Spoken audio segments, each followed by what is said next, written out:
โศกสตาของเฮาลือนี้จึงโดนความซ้ำละกำเกิดมีจากอาเวจีหรือมีพระอินทร์ปันแต่งถ้าทำควรดีมีสีแก่ตนกับมีคนถือผิดคิดแกล้ง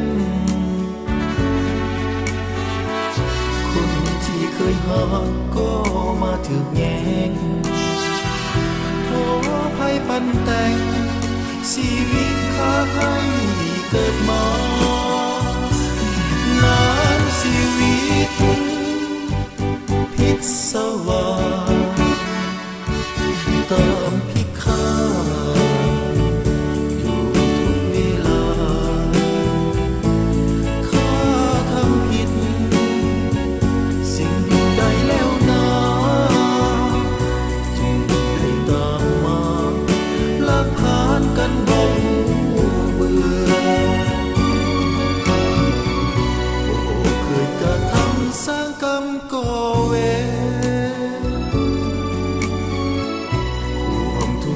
เห็นขอไก่ทุกเมื่อ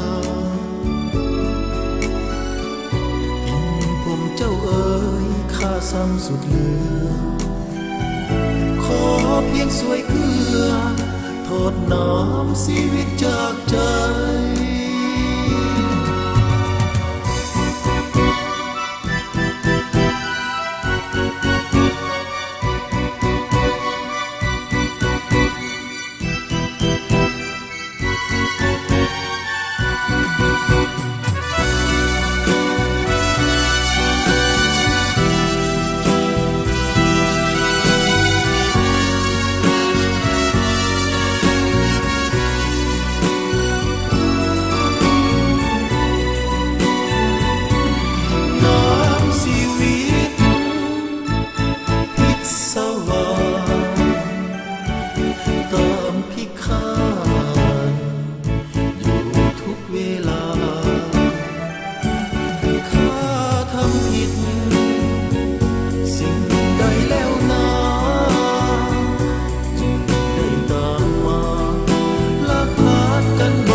เห็นขอไก่ทุกเมื่อ